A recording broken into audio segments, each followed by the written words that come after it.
Hauraki Big Show with Jase, Mike and Keyzie. Tune in weekdays at 4 on Radio Hauraki. Split ends there on the Radio Hauraki Big Show this Monday afternoon, 10 minutes past 5 o'clock. Now, there's been a lot of chat, there's been a lot of talk, there's been a lot of comment about Keyzie's nipples.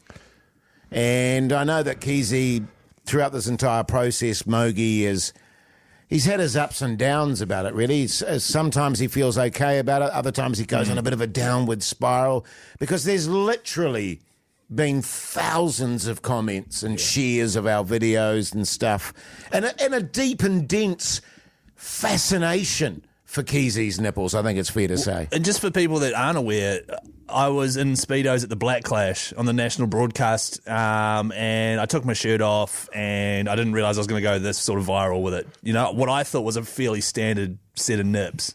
Well, I think you knew they weren't. I think you knew. Well, I had a feeling, Mogi. I had a feeling. I mean, surely over the years, yeah. I mean, people have made comments about them. Yeah, obviously. But you guys were assuring me that the comments that are happening on these videos, and like one video has got almost 5,000 likes on Instagram, which is pretty good for us. Yeah, well, that's what I mean. It's all positive, man. But is it though? Because I've gone through and I've found a few more. Hang on a minute. You recording this, Pugs? Oh, go on, man. What about this one from Lee, for example? Heart? No. This one from Lee. Terrible day to have eyes. Oh, yeah. You know what I mean? Yeah. So how is that positive? Well, because I think what he was referring to there, because you guys are in a spa, the chlorine sometimes not good for your eyes, especially if you go under the water and get chlorine in your eyes. Right. Yeah. I don't think that's got anything to do with your massive nips. No. What about this from Joe? They are staring into my soul, sad face. Yes. Yeah, that's how it feels. I saw another one that says they're like the Mona Lisa and they follow you around the room, you know, the eyes. They're like the eyes of the Mona Lisa. I agree with that as well. So that's the thing. There's something about them, Keyzie. It's a different, I wouldn't say beauty, but there's something about them. Can I just say... almost haunting, but in a positive way. Yeah. Can I just say, when I first saw them in the flesh, I felt like I was looking down a dark well. Yes. You know what I mean? Yes. And the well was stareth back. Yes. It's like, God, I hope I don't fall down there. What about... I got a bad feeling. Kath. In a good way. Helen Keller could have found those nips in the dark. Oh, Helen, yeah. Yeah. I mean, you know who she is? Isn't she like a scientist or something? Well, no. No, she was a blind and deaf and dumb woman. During by the Nazi dumb, I mean she couldn't speak. Right. Yes. And so the fact that she could have found them in the dark, is that a compliment? I think what they're saying is that they are indeed massive nipples. Right. Which we know already. Yeah, that's the positive. They're not telling us anything we don't know. Yeah, exactly. Sam, you won't... I think Helen Keller, because she was blind, so no eyes. Well, she had the eyes, but they didn't work. Right. Couldn't see, couldn't hear, couldn't speak, but she had an incredible sense of smell. And I think that's how she would have found your nipples. Sam, you won't need a Sky Dish at home. Well, those are out now, aren't they, anyway, because you got the app. That's just a general comment for the community, I think. But actually, just on that, if we do another sort of batch trip and the satellite goes down, we'll just get old Keyzie to stand on the roof topless. Beam those bastards through those big nips. Next time there's rain fade. Anthony, bin lids for nipples. Oh. What about this one here from Chris? Old poached eggs. What was that Keyzie. last one? Oh, poached eggs. They don't look like poached eggs, do they? Again, no. Well, the colouring's not right. Yeah, you got to get the colouring not right. Yeah. Old truck tyre nips Keyzie. That's from Dave. Yeah, again, the colouring's not right. Yeah, okay. All right, so these people... I did see another one there that you've missed. Oh, please And they say said it was like the bird's eye view of a couple of Mexican gentlemen wearing sombreros in a gunfight. And that's positive? Oh, yeah, because think about it. No, I am. It's spot on. The accuracy of that comment is what gets me. Because it's the nips are to scale. The Hauraki Big Show with Jason Hoyte, Mike Minogue and Keyzie. Incubus there on the Radio Hauraki Big Show this Tuesday afternoon. The time is 4:37. Keep those wedding disaster texts coming in on 3483. Good light-hearted fun. Yeah, it is good light-hearted fun. Hey, fellas, I've got a bit of a dilemma. Yes. Just want to run it past you here, if that's right with you. I get up this morning. I've got this pretty much the same ritual every day. Get up. I empty the dishwasher because I'm a backbone. I feed my daughter. I have a little something to eat myself, do a little bit of work. And then, actually, the first thing I have to do is I've got to give my dog... Who, Tinker? Yes, a heart pill. And she has to have her heart pill an hour before you give her food. I don't know what happens if you do it any sooner than that, but them's the rules. But she doesn't like having to wait an hour for her food. She's ready to eat straight away. Anyway, eventually she'll get the pip that she's not getting fed, and she'll just go off and hop on our bed. Yes. Our bed, we've had to make 3 steps that go up to the bed because she's so old and arthritic now. She's 15 that she can't jump up or get down, so she has to sort of clamber up. Yes. It's not pretty. No. Anyway, I went in there this morning, after a while to sort of find her to give her some food, and she'd puked all over our bedspread, and it was a significant vomit. Wow. And it was orange. What colour's your duvet? Green, beautiful green, Keyzie. Ah, lovely and green. Green and orange, yeah. It's really nice. It's actually the Autumnal. colour of your camouflage caterpillar long sleeve shirt you've got on. Oh, yeah, cool. So it was an orange vom. It was an orange vomit. Curious. So that's a bile. Yeah, that's bile. That's the absolute pit of the stomach sort of stuff. But there was a lot of lumps and things in there. Actually, it looked like the bile, Keyzie, looked like the colour, the fluoro colour of the caterpillar lettering that you've got on that long sleeve shirt there. Yeah, right, cool. So my shirt looks like your bed with vomit on it. That's great. Yes, weirdly. Yeah. But I didn't want to clean it up. Yeah. Nah, it's disgusting. It would have stunk as well. So what I went with was see no evil.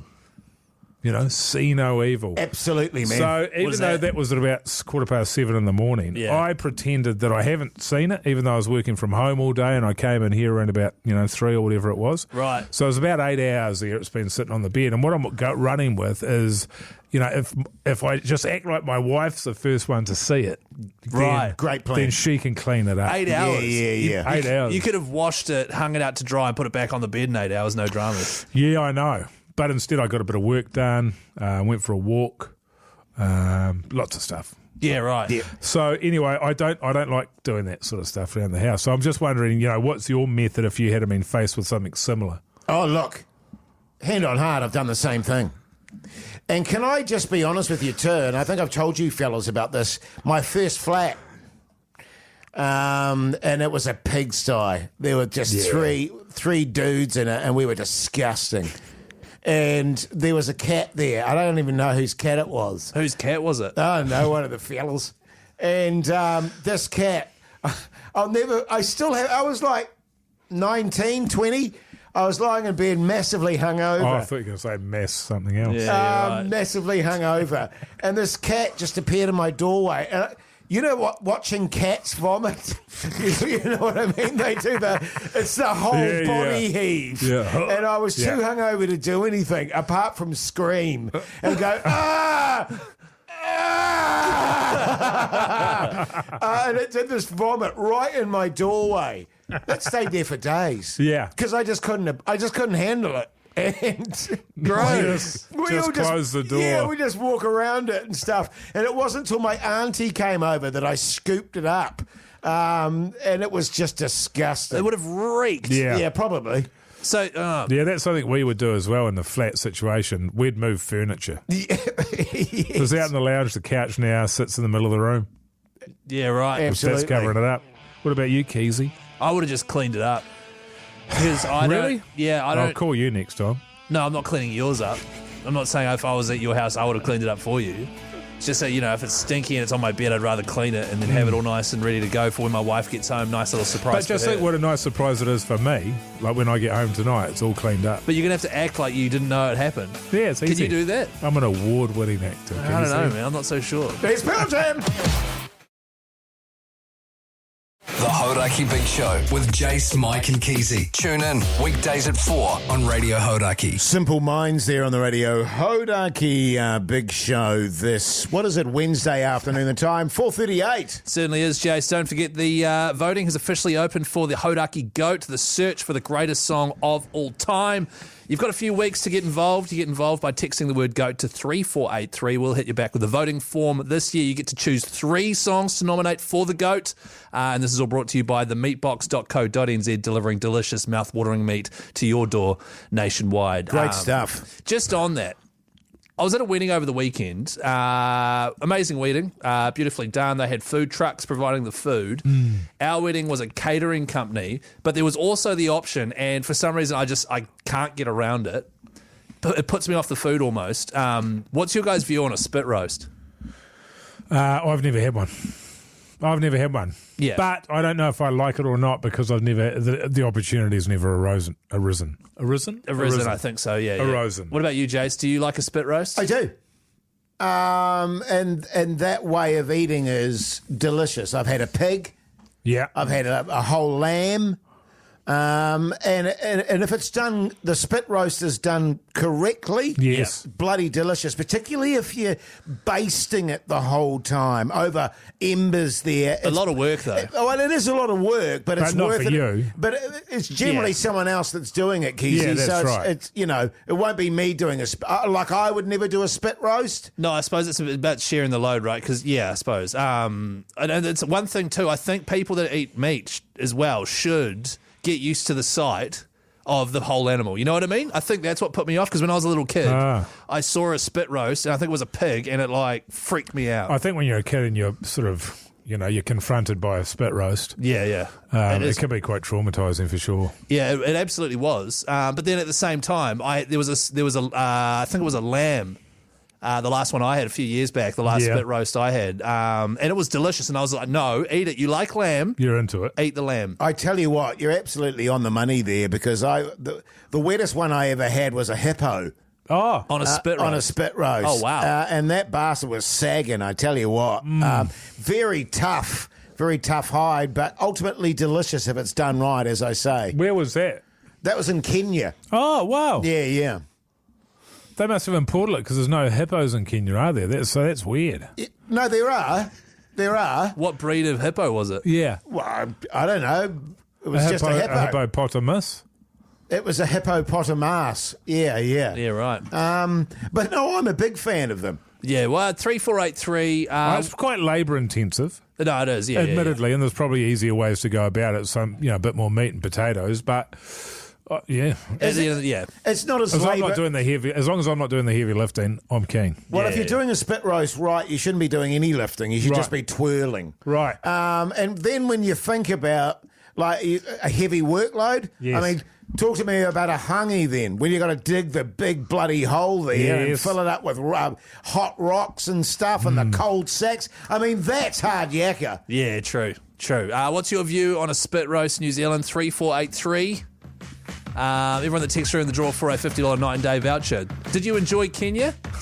I loved it, man. Yeah. Can you fit these nuts in your mouth? Sorry, it was sitting there. Here's the black keys. Sorry, mate. The Hauraki Big Show with Jason Hoyte, Mike Minogue and Keyzie.